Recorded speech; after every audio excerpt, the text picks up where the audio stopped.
Muy buenas a todos los y las docentes de la institución educativa Luis Carlos González, a todos los niños y niñas estudiantes de la institución y en este fraternal saludo hacerles una pequeña presentación alrededor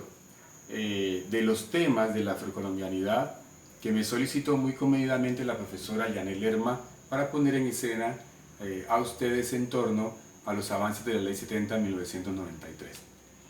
Mi nombre es Iván Alberto Vergara Sinisterra, soy un docente en comisión de servicio que junto con el compañero Américo Portocarrero estamos en la coordinación de etnoeducación afrocolombiana de la Secretaría de Educación Municipal. Nuestra tarea allí es agenciar esa política etnoeducativa que se logró por parte de la comunidad afropereirana e introducir los estudios afro de manera transversal en los currículos de las instituciones educativas de la ciudad de Pereira. Es un trabajo que hemos venido agenciando durante estos últimos tiempos y que precisamente pues que en el Luis Carlos González hemos hecho unas tanta asistencia al respecto. Lo importante de esto como primera medida es darle o poner en cuenta de ustedes que este mes de mayo, como todos los años, conmemoramos el mes de la herencia africana en Colombia. Hay dos elementos legales que nos permiten a nosotros conmemorar este gran mes que a partir de la Constitución de 1991, aunque antes del movimiento social afro mucho más atrás, pues lo conmemoraba como semana, pero que este mes de mayo cobija otras fechas de gran importancia. Entonces, en este mes que logró convertirse en una política obligatoria por parte del Estado a través de una legislación que es la Ley 725 de 2001, que establece el 21 de mayo como el Día de la Afrocolombianidad. Y ese 21 de mayo responde a que es la fecha, en 1851, un 21 de mayo, se abolió la institución de la esclavización africana en Colombia. Y por resolución 0740 del Ministerio de Cultura se establece el mes de mayo, 0740 de 2011, se establece el mes de mayo como el mes de la herencia africana en Colombia. En ese sentido, ¿por qué es importante este mes de la herencia africana en Colombia?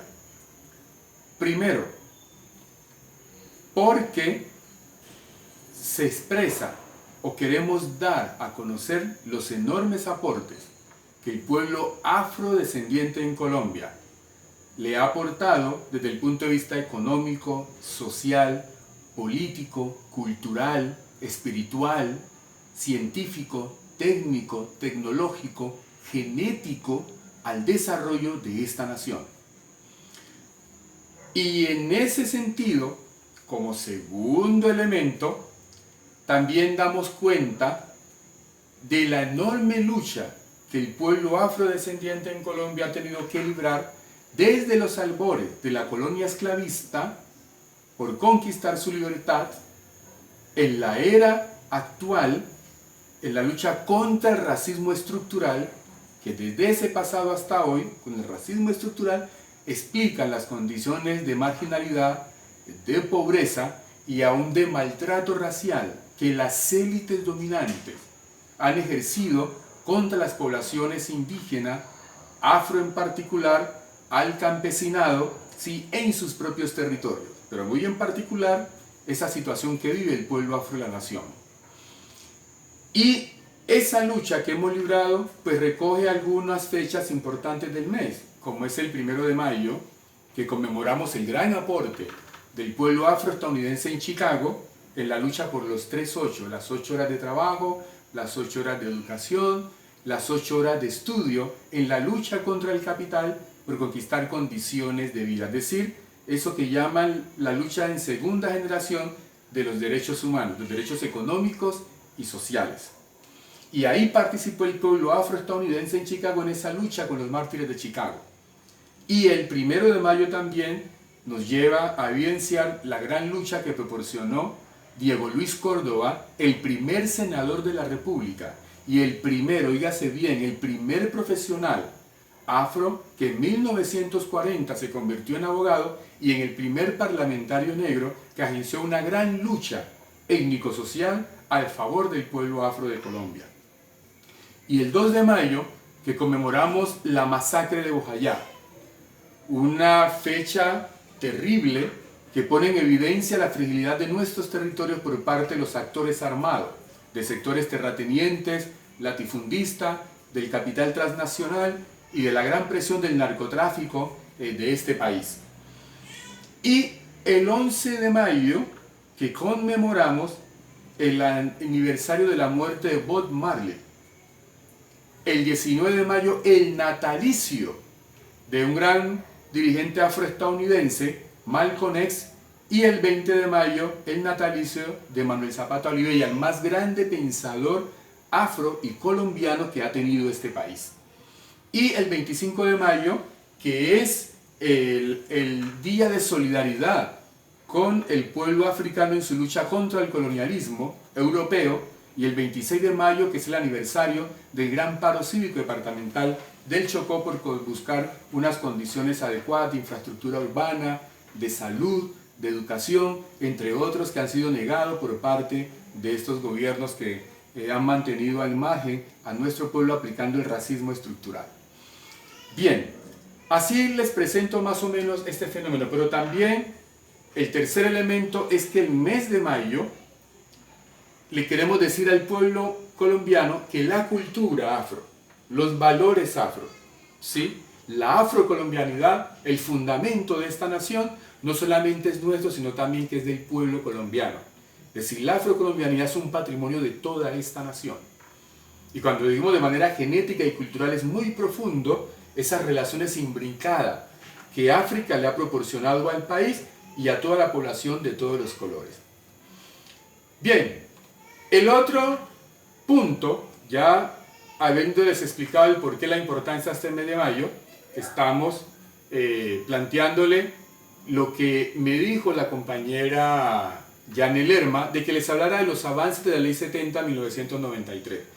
Quiero hacerlo rápido. La Ley 70 de 1993 surge de esa enorme lucha que libró el pueblo afro, pero también el pueblo colombiano, al provocar un cambio constitucional de una constitución del 86 que era patriarcal, racista, machista, fundamentalista, entre otros, por esta constitución de 1991. Y precisamente esa constitución establece un artículo transitorio, que es el artículo transitorio 55, que provoca precisamente la creación de esta ley, de la Ley 70 de 1993, que permite por primera vez que los pueblos afro sean sujetos de derecho en este país, porque el pueblo afro no era ciudadano de esta nación, vino a ser realmente reconocido en esta Constitución del 91 y fundamentalmente en la Ley 70 de 1993. Una ley que le reconoce derechos territoriales, derechos ambientales, derechos económicos, sociales, culturales, entre otros. Una ley que tiene 8 capítulos y que de ellos hace falta reglamentar 4, que son muy sensibles y muy álgidos para el pueblo afro.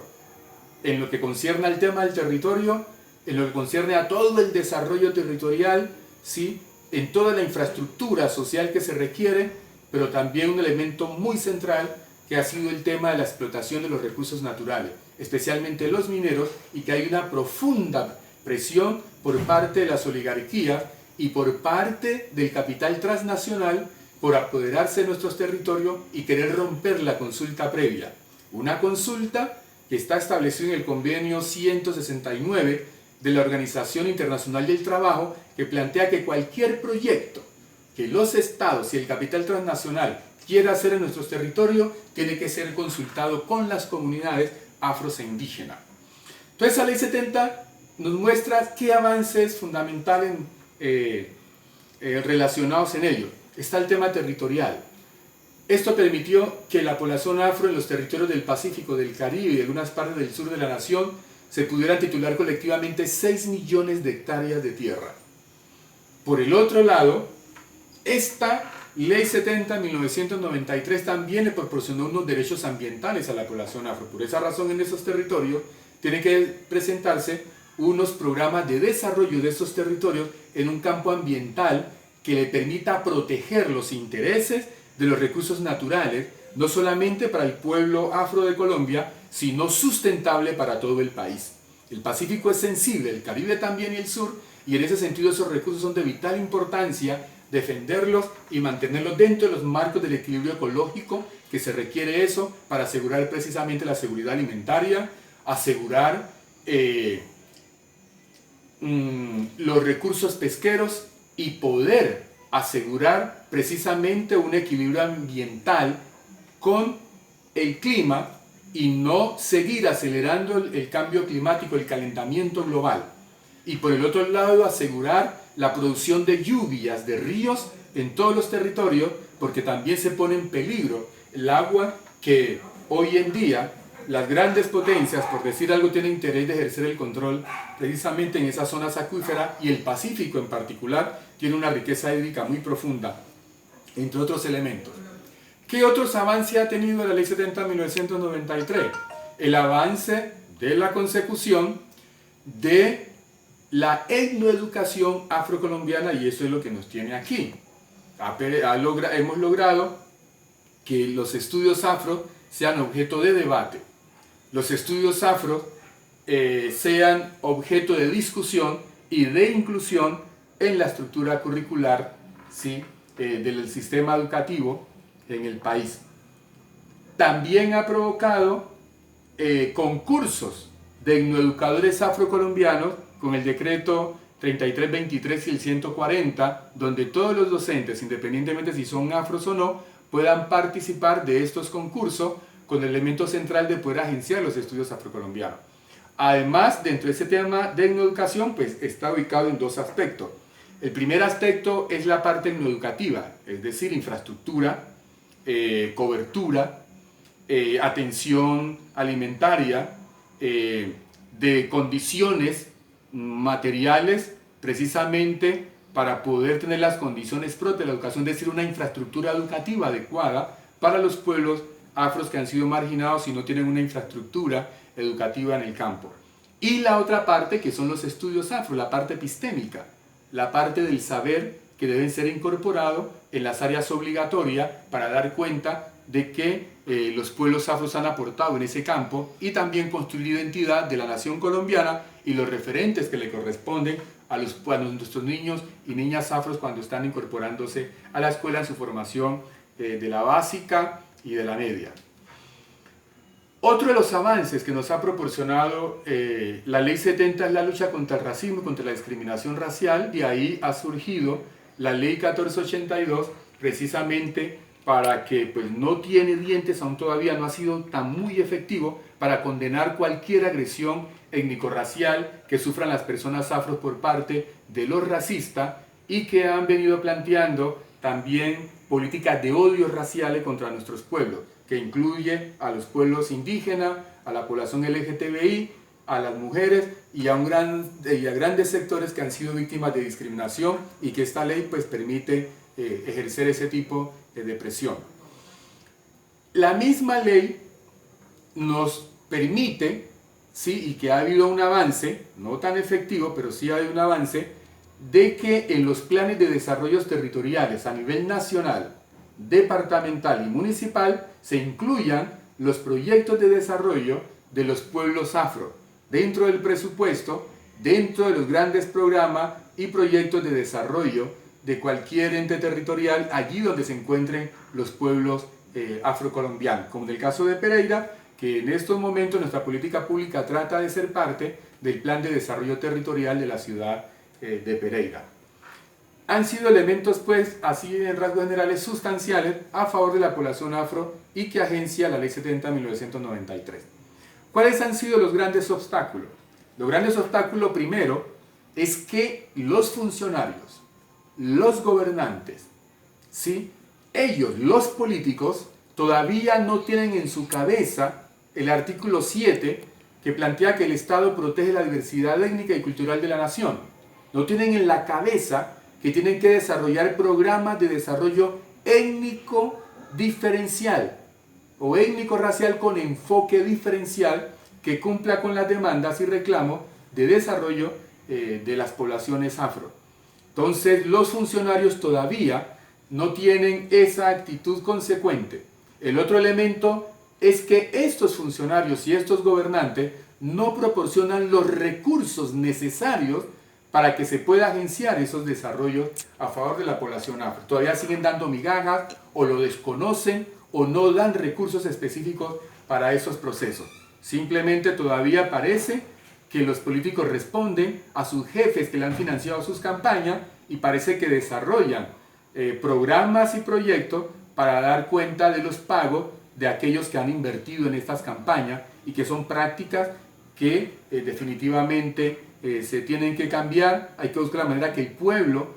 colombiano sepa votar y sepa determinar que los recursos, sí, de los impuestos que pagan los ciudadanos tienen que ser para implementar los desarrollos de sus ciudadanos y no para sus jefes que han financiado sus campañas políticas. Pero bueno, es una lucha que el pueblo, todos, incluidos nosotros, hemos tenido que librar para eso y ahí se expresa ese fenómeno. Lo otro es que se han concretado espacios a favor de la población afro,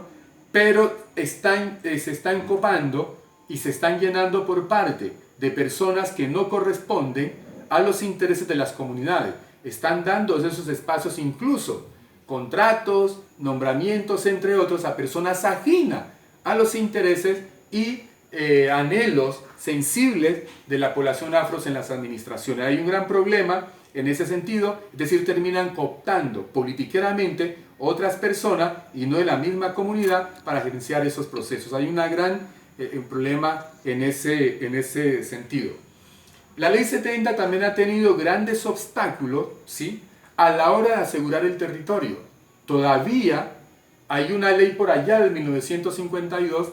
que considera que los territorios nuestros son baldíos y simplemente se nos adjudicó. Una figura jurídica que hoy hay que romper para poder asegurar la tenencia de los territorios de los pueblos afro y no esa manera de adjudicación considerado como tierras baldías, como que si fueran tierras de nadie. Y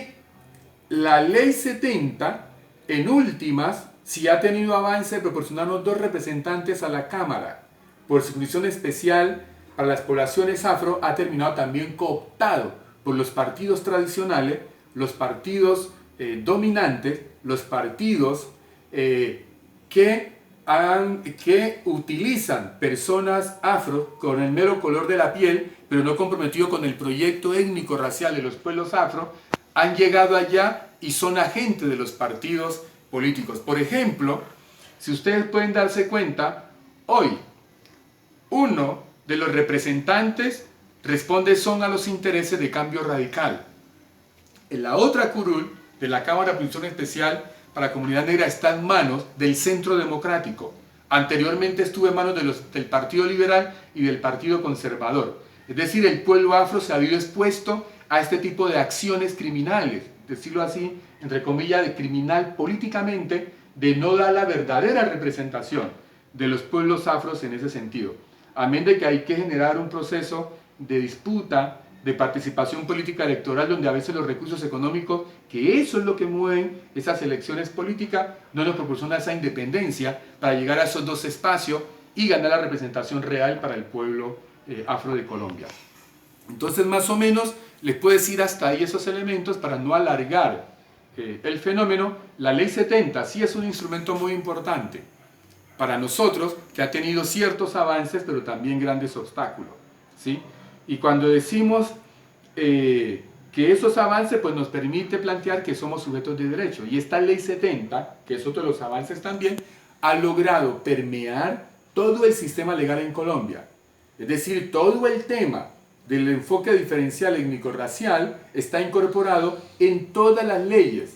¿sí?, en todos los decretos reglamentarios de este país que deben de tener en cuenta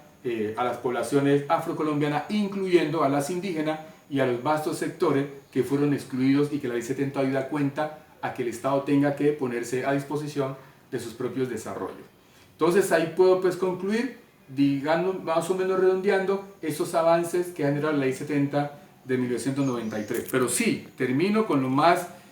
preocupante es que al irnos a desarrollar esa ley 70, que creó unos espacios institucionales como la Comisión Pedagógica Nacional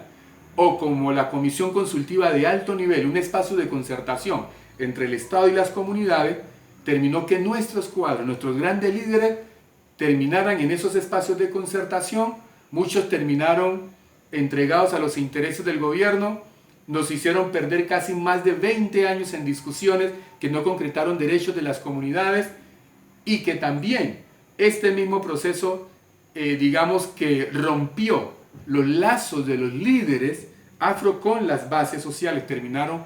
generando corporaciones, haciendo parte de corporaciones, corporativizándose y rompiendo esa ligazón entre los líderes, entre la base y los líderes. Entonces es un fenómeno que hoy el pueblo afro está repensando. Este mes de mayo nos lleva precisamente a repensar esos fenómenos, mirar los avances, los obstáculos y cómo seguir hacia adelante en la materialización de esos derechos históricos y contemporáneos, las reivindicaciones del pueblo afro, para seguir adelante, seguir profundizando la democracia en Colombia y donde este país sea para los colombianos de todos los colores, con justicia social y donde entendamos que la afrocolombianidad es un fundamento esencial de la nación colombiana y que por esa razón el racismo no va, que hay que combatir toda forma de discriminación racial. En otras palabras, esta esencia de la nación nos llama a combatir el racismo estructural en el país. Muchas gracias.